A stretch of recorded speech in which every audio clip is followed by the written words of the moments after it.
You know, with all of the great content coming out lately, it's time for me to take a break from taking a break and really break down my loathsome experience with the Rings of Disappointment. And prepare yourselves, because if you thought that the episodes prior to this one were bad, just wait. This is going to be fantastic, I promise you. This week's wave of disappointment comes in the form of not an ocean wave, but singing and bad parenting. We see Harfoot Nori telling the wizard guy that he's a good guy. And he's like, you sure? Like, for reals? And she's like, yeah, for reals. Wait, we gotta move or we'll be left to die, come on. And then Nori's dad asks Nori's friend to sing while they push carts. And boy, does she sing. Oh, she just throws her whole heart into it. And we see a montage of walking. Why? Not sure. The lyrics are just wild. I'm wandering, and he's wandering, and we're all wandering. Even the forest is wandering. Wow, so deep, so philosophical. We finally see Sauron's priests 5 episodes later. They're looking for the guy that crash landed, and Eminem looks mad that he had to look at the crash landing spot. Oh no! Arda burns an orc's arm for no reason. Perhaps he's sad about the sun. I don't know. I've stopped trying to understand Arda because he mercilessly kills his own orcs and cries about it, but then here he's like, yes, let the flesh on your arm burn while I talk about the sun. Oh boy, another speech, this time from Bronwyn to her people, again. She's not the king they've awaited, as she claims, but she will definitely step in as a strong female leader. Naturally, Sauron follower Old Man Jenkins steps in and easily convinces half the refugees to serve Sauron instead and leave the tower. None of them really know where they're going. They don't really have supplies or shelter or weapons even, only that they're going back. Old Man Jenkins even motions to Theo to leave. He's like, hey, you coming with me? We kind of agreed on this. You know, we're working together. Sauron bros forever, right? No? Oh, okay. All right, I'll see you later. Back on Numenor, we see Isildur asking his dad for help, genuinely, without ego or pride. He's like, I want to prove myself to Numenor and be a good son. And his dad brushes his son's humble approach aside and says, nope, sorry, can't help you. You made me upset last episode. He's just ruining his son's life in front of the audience, crushing his spirit willfully and smirking while he does it. It's just awful. I don't know what they were thinking with this. Then we get a scene of Numenorians complaining about teaming up with the evil elf to defend the Southlands, and Isildur's sister is telling that Roman emperor-looking guy Kemen to convince Pharazôn to stop the entire thing for her sake. He says Pharazôn doesn't listen to him. Well, have you tried yelling at him? Then we get a scene of Halbrand forging a weapon, which is actually pretty cool because the smiths admire his fine work. It's very on-the-nose foreshadowing, but it's all right. Because finally, you know, like a man in the show is actually competent and complete a task. But, and you know, really, they're going to just stomp on him later, so why does anybody really care? The queen informs Halbrand that Galadriel informed her of his kingship, and he's all pissed off because this obviously gets in the way of his plans. He doesn't even try to hide his disdain. He just accuses Galadriel of using him. She accuses him of using her. They're just using each other. Everyone's just using each other for their own ends in classic Lord of the Rings fashion.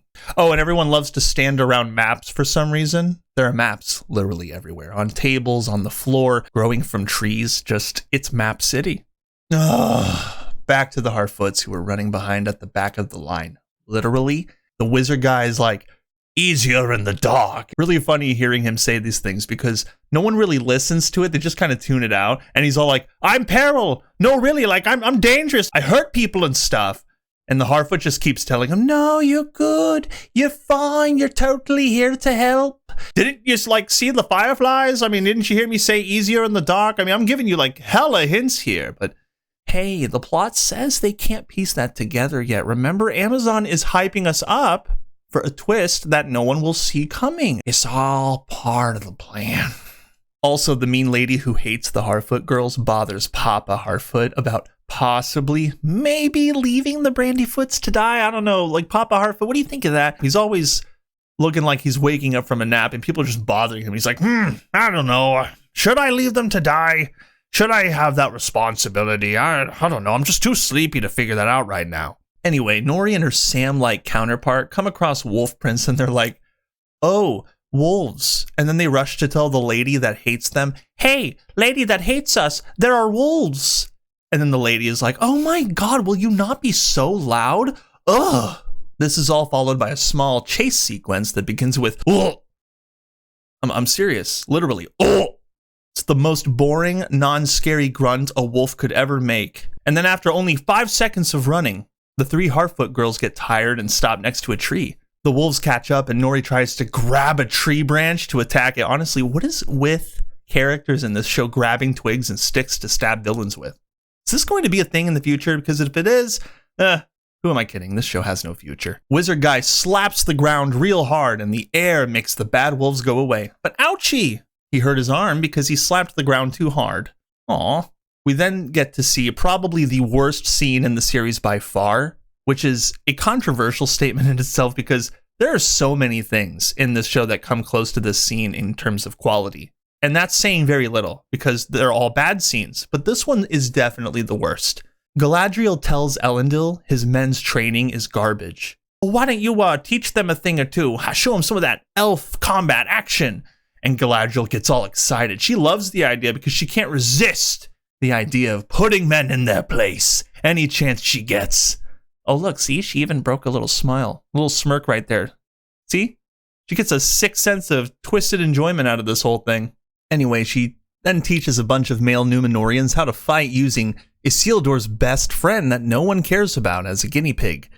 The choreography is crap and the editing is crap. There's no real way around that one. This is just a badly filmed fight sequence, and I really don't know why anyone would defend it, but apparently there are people who do. There's actually this really funny part when she says, "Fight with your feet, not your arms," and then proceeds to beat them all effortlessly by using her arms. It gets even worse because at one point she stops moving and says, "Don't plant your feet, keep moving," and then proceeds to plant her feet and stops moving. Eventually she becomes aghast and shocked and appalled that this mere male soldier managed to get a single cut on her sleeve.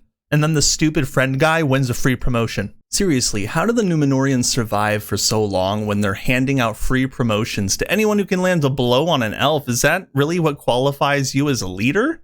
My goodness. Oh, right. They're led by Elendil, who can't raise a son correctly or train young men correctly, so now it all makes sense.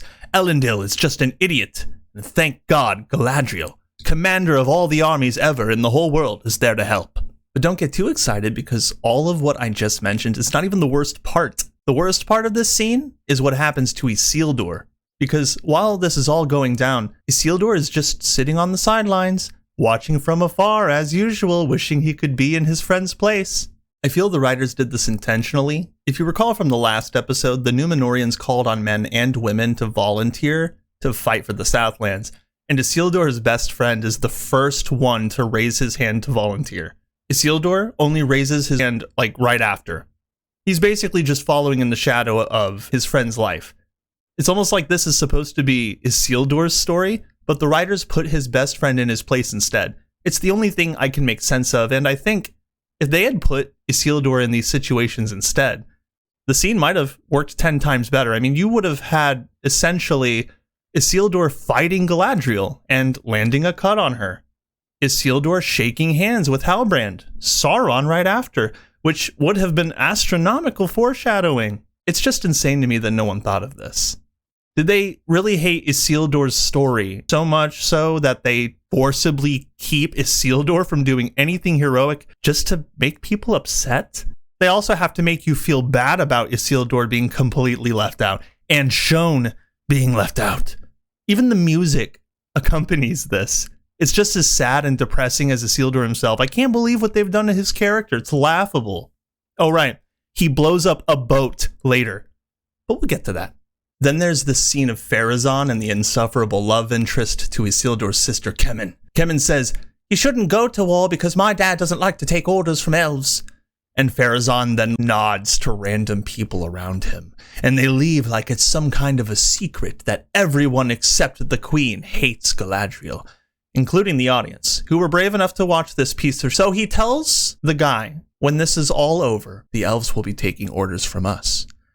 Followed by maniacal laughter and the crackling of thunder. And what are his reasons for betraying the queen? To form trade routes with the Southlands. Ooh, a plan that can only be fulfilled through an act of great betrayal and evil. There's no way that Southlanders will be grateful to Numenor's armies for saving them from certain death and destruction. No way! What is even the point of betraying the Queen Regent if everyone is aimed towards the same goal? Was the plan to save the Southlands and then just, like, go back? Is it like, hey, we saved you, so you're good now, right? You don't need us? Okay, cool. You can fight Sauron on your own now, from now on, right? Here's a couple swords. Good luck, guys. Good luck. Then we get a scene ripped straight from the Two Towers. You guys remember that scene with the King of Rohan being possessed by Saruman? And his niece is all like, oh no, the king is sick and can't remember who his niece is.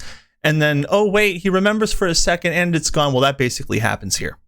How many times have they copied scenes and dialogue from Jackson's trilogy now? Has anyone lost count? I have. Anyway, her dad is like, don't go to Middle Earth. And she's like, but father, I must. There are still 3 episodes of the series left.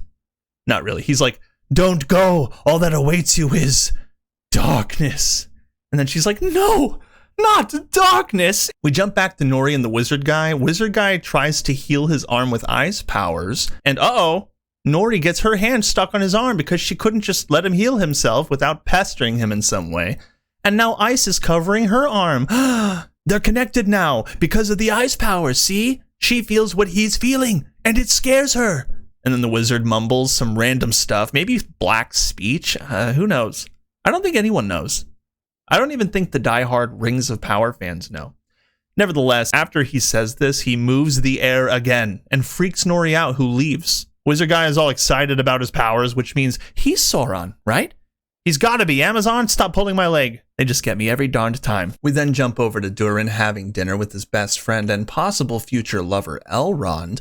I'm about to explain why I just said that, bear with me. Gil-galad is there too, and Durin expresses he is insulted that the King of Elves made a dinner table out of a rare type of stone used mainly for funerals. This turns out later to be a prank, which, in all honesty, is kind of funny, if not for the sour taste left in my mouth from the rest of the series. Anyway, Gil-galad is all, the light is fading. We need the light of the Silmaril or we'll all die. Did the dwarves tell you if they found it?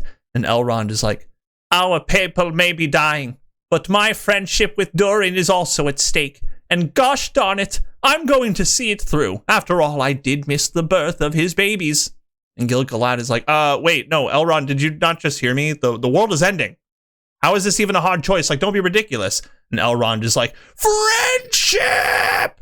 Guess what? Another really stupid, insufferable scene with our favorite physical and psychological abuse victim, Isildur. This time around, he begs his best friend to allow him a position on the ship so that he can fight. And his friend complains and refuses. Then Isildur is like, I'll let you beat the crap out of me if you let me on the ship. And then his friend, Lightbulb, just goes on in his head and he's like, I get to beat the crap out of you? Okay. And then beats the crap out of Isildur. And then he tells him, no, I did beat the crap out of you, but I'm still not going to put in a good word for you. Once again, Isildur is denied any chance to prove himself, and his friend just talks down to him. And then does a complete 180, because he's like, oh, Isildur, I love you, man. You're a better friend than anyone I've ever had. You're even a better friend than this guy here, who's just watching me beat you up. And then the guy next to him is like, huh, WTF? And then the best friend says, but while I love you, I also hate you and love watching you suffer endlessly. That's all we'll say about that scene, because the next part takes the cake in absurdity, trust me. Kemen decides that arson and sabotage is the only way to stop the war from happening for some reason, and tries to burn down a ship for some reason. Not sure why. It's never really explained how that's effective, and if it was, I didn't hear the reason. Maybe we'll find out in the next episode, but maybe we won't. Maybe I'll just get tired of watching it, and then I'll never find out. Maybe that's for the best. Anyway, I digress. A stowaway Isildur catches Kemen in the act of trying to burn the ship down, and he tries to stop him by taking the lantern from his hands, but they both drop it, and the ship explodes, and they barely escape. Isildur is just the biggest klutz on Earth. Unbelievable. The two are saved by Elendil, and then Isildur, instead of doing the honorable thing and turning Kemen in for trying to, sabotage them and possibly kill people, he lies to his father and lets Kemen go free in order to ensure a slot for himself on the journey to Middle-earth. An act of selfishness. What a big surprise. He's making bad decisions, just like in the Fellowship of the Ring, remember? Remember what he said? I'm not going to burn the ring. I'm going to keep it. So now he's going to be a complete jerk and just an utter failure in this series. It's fitting for his character. Amazon, wow. Your cleverness and your wit knows absolutely no bounds. Truly spectacular. It's coming full circle. One of the films of the century. We then see Galadriel arguing with Pharazôn and Muriel, and it's a scene made mainly for filler, so we'll move on. We then see Celebrimbor revealing to Elrond that he and the king both manipulated him into doing what they want and are now forcing him to continue doing what they want when they want because he's the only one that can do it. Right you are, Celebrimbor, right you are. Anywho, most of this scene is filler as well, so it's not really fair. Most of the show is filler. We then jump again. I know we're jumping back and forth a lot, bear with me.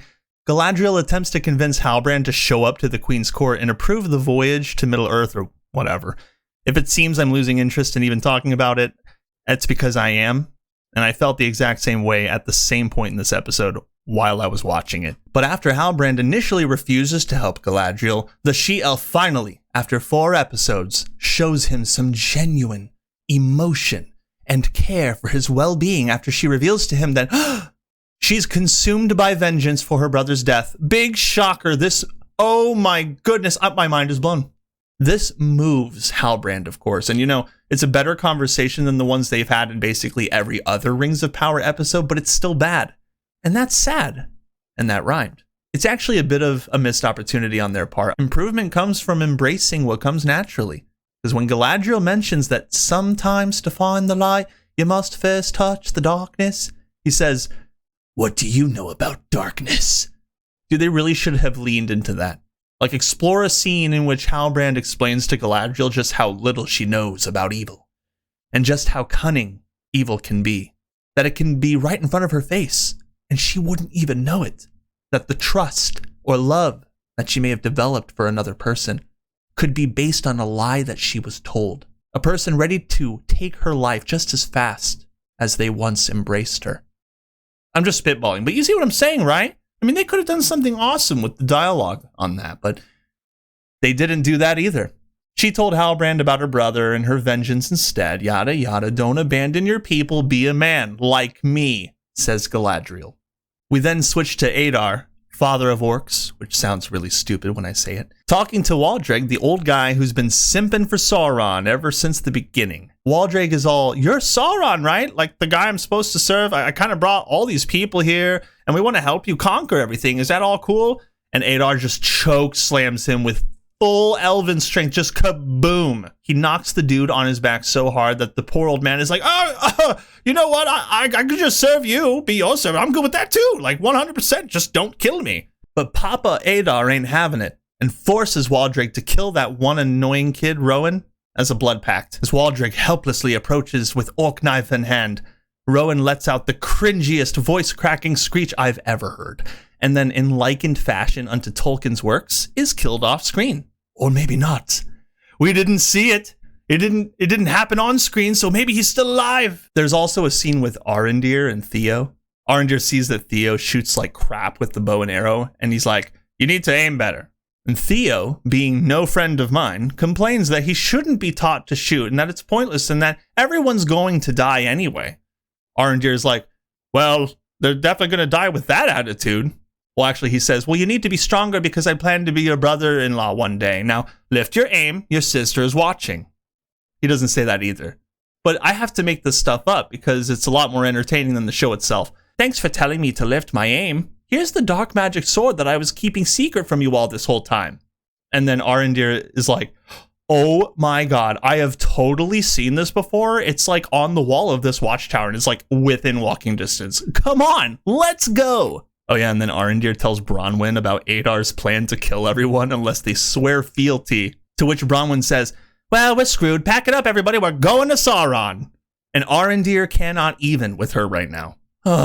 Please tell me they're not planning to have all the characters' paths converge at the tower and then everyone bands together to push the evil orcs back. Wait, no. I can't be giving Amazon any ideas. Are they watching me right now? Are they waiting to steal a good idea from somebody else that doesn't work there? We then see Elrond catching onto Durin's prank with the table. With great intellect, he states, you made it up, didn't you? Durin says his wife's been wanting a new table for years. I could have built her one within like 5 minutes, but I'd rather do it the mischievous and slow burn way instead, because I'm such a mischievous dwarf. Durin gets sick of Elrond's beating around the bush with riddles and says, "Give me that meat and give it to me raw." And while it may sound like I just added hyperbole to what was just said, nope, that is verbatim. He really says that.